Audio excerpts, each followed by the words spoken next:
આપત્તિને અવસર કેમ બનાવવો ને એ કોઈ સુરત પાસેથી શીખે, કેમ કે એક બાજુ વરસાદમાં આટલું નુકસાન થયું છે અને એક બાજુ આ જ નુકસાનીનો ફાયદો ઉઠાવીને અમુક વેપારીઓ એવા રીલ પોસ્ટ કર્યા છે કે ચાલો આ વરસાદમાં પલળેલી વસ્તુઓને સ્ટોક ખાલી કરવાનો હોવાથી આપણે આટલા ભાવમાં આપી દેવાની છે.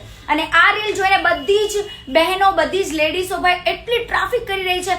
મેં સવારથી લઈને અત્યાર સુધીમાં 100 થી 200 વિડીયો જોયા કે લક્ષ્મણનગર, શ્યામધામ, નાના વરાછામાં એટલી ટ્રાફિક છે. અને ઘણા ભાઈઓ તો એમ પણ કહી રહ્યા છે કે ઘરે પહોંચો અને જો તમારી બહેનો, તમારી વાઇફ તમને જોવા ન મળે તો એવું સમજો કે લક્ષ્મણનગરમાં ખોવાઈ ગઈ હશે. ભાઈ જેમ કે જિંદગીમાં કંઈ જોયું જ નથી. અરે ભાઈ, જે વેપારીને નુકસાન થયું હોય એ લોકોના ચહેરા પર સ્માઇલ તો દૂરની વાત છે, વિડીયો બનાવવાનું પણ મન ના થાય. એમાં આ બધા વેપારીઓ આ જ વસ્તુનો ફાયદો ઉઠાવીને જૂનો સ્ટોક ખાલી કરી રહ્યા છે. અને જે વેપારીઓને ખરેખર નુકસાન થયું છે ને ત્યાં કોઈ પણ ખરીદી કરવા પણ નથી જતું. જે લોકોની દુકાનોમાં પાણી આવ્યા છે ખરેખર ત્યાં ખરીદી જઈને કરો, પણ અહીંયા તો કંઈ જોયું જ નથી. એવી જ રીતે બસ ટ્રાફિક ટ્રાફિક ટ્રાફિક, અને જાણે કે જિંદગીમાં કંઈ મળવાનું જ નથી.